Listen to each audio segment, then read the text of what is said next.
அனைவருக்கும் வணக்கம். நேற்றுக்கான match Mumbai Indians versus Chennai Super Kings வான்கடையில் நடந்தது.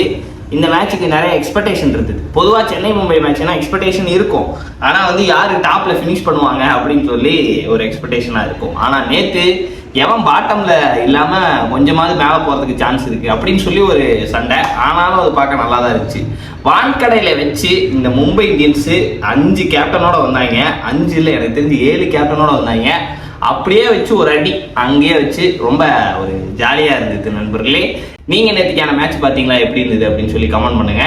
நேற்றுக்கான மேட்சை சென்னை சூப்பர் கிங்ஸ் வின் பண்ணியிருந்தாலும் எனக்கு என்னமோ சென்னை சூப்பர் கிங்ஸ் இன்னும் ஒரு அன்பேலன்ஸ்டு டீமாக தான் தெரியுறாங்க. ஏன்னா பவுலிங் அவங்களுக்கு வீக்காக இருக்குது அப்படின்னு சொல்லி தான் நம்ம எவ்வளோ நாள் நினச்சிட்டு இருந்தோம்.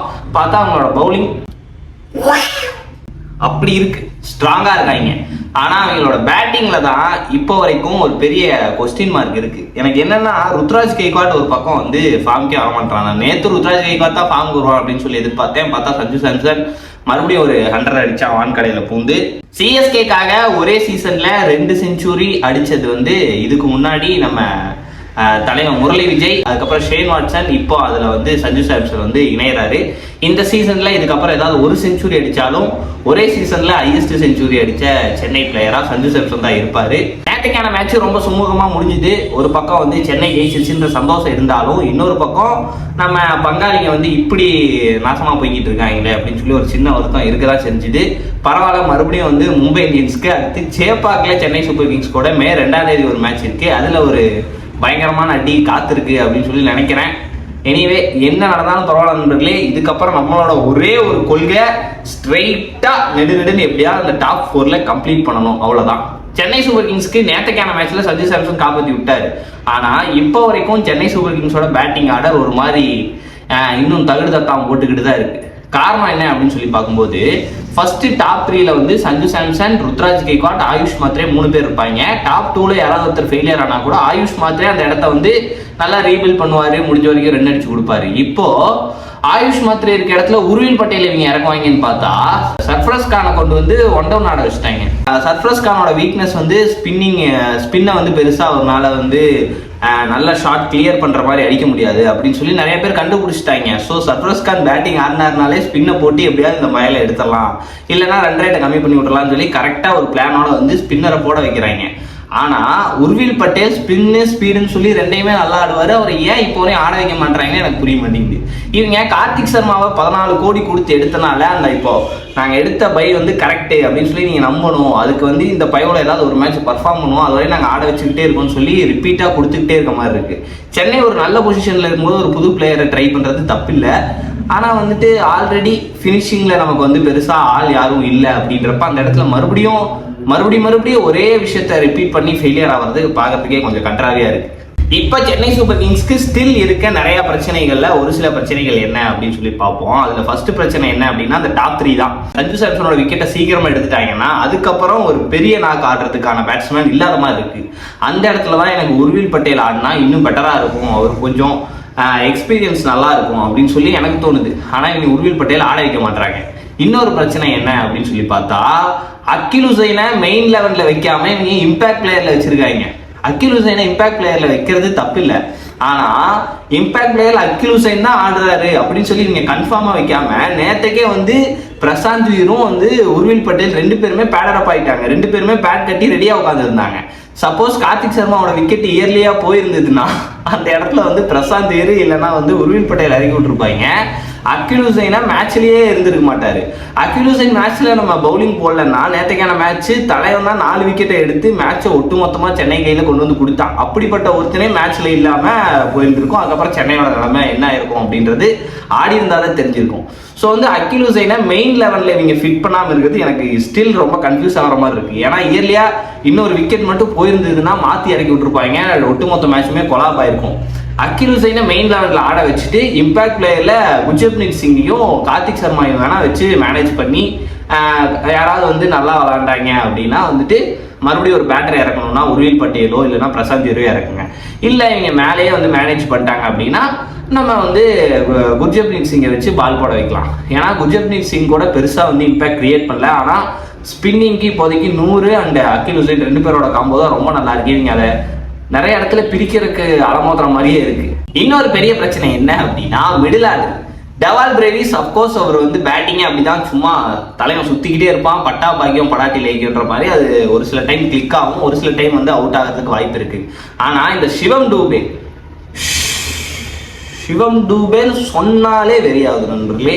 ஏன்னா சிவம் டூபே வந்து ரொம்ப நல்லா விளாடுவான், ஸ்பின்னிங் ஹிட்டர்னு சொல்லி நேற்று ஸ்பின்னுக்கு போல்ட் ஆவான், கேட்ச் கூட இல்லை, ஸ்டெம்பு பறக்குது.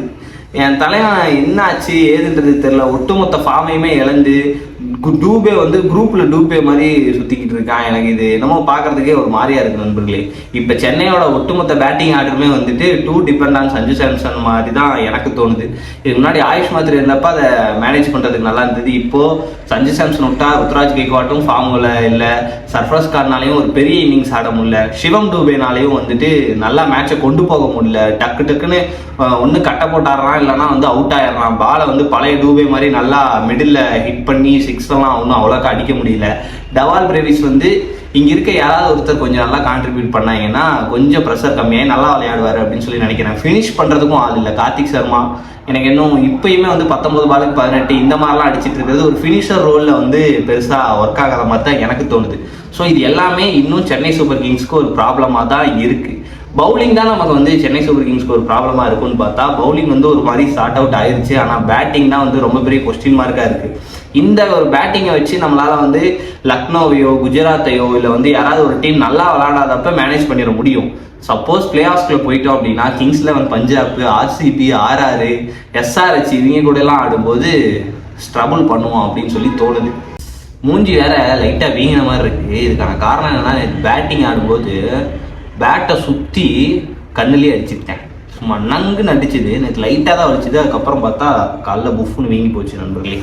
ஸோ சென்னை இன்னும் ஒரு சில கரெக்ஷன் பண்ணணும் அப்படின்னா உர்வில் பட்டேல் எப்படியா ஸ்குவாடுக்குள்ள கொண்டு வரணும். அகில் உசைனை மெயின் லெவலில் வைக்கணும். அவனை வந்து இம்பாக்ட் பிளேயரா இவங்க ஆடினா தான் ஆடணும் அப்படின்ட்டுலாம் இல்லாமல் அகில் உசைன் கம்பல்சரியாக ஆடி ஆகணும். ஒரு நாள் பேட்டிங் பண்ண முடியும். நான் வந்து இந்த எதனா SA20 பார்த்துருக்கேன். அகில் உசைன் நல்லாவே பேட்டில் வந்து பாலை வந்து ஹிட் பண்ணுவார். ஸோ வந்து அவர் மெயின் லெவல்லே ஆட வச்சுட்டு கம்ப்ளீட் பவுலர் ஒருத்தர் குர்ஜப்ரீத் சிங் மாதிரி ஒரு பவுலரை வந்து இம்பாக்ட் பிளேயராவோ இல்லை கம்ப்ளீட் பேட்டிங் ஒருத்தர் கார்த்திக் சர்மா மாதிரி ஒருத்தரை வந்து இம்பாக்ட் பிளேயராவோ வந்து மேனேஜ் பண்ணுறது தான் கரெக்டு அப்படின்னு சொல்லி எனக்கு தோணுது.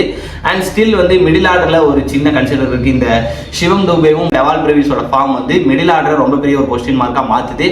ஆனால் ஹோப் நமக்கு வேறு யாரும் வந்து மிடில் வந்து ஒரு நல்ல பேக்கப்பாக வந்து இவங்க 2 பேர்த்த தவிர வேறு யாரும் இல்லை. இவங்களே வந்து நல்லா விளாடுவாங்க அப்படின்னு சொல்லி தான் நம்ம நம்பி ஆகணும்.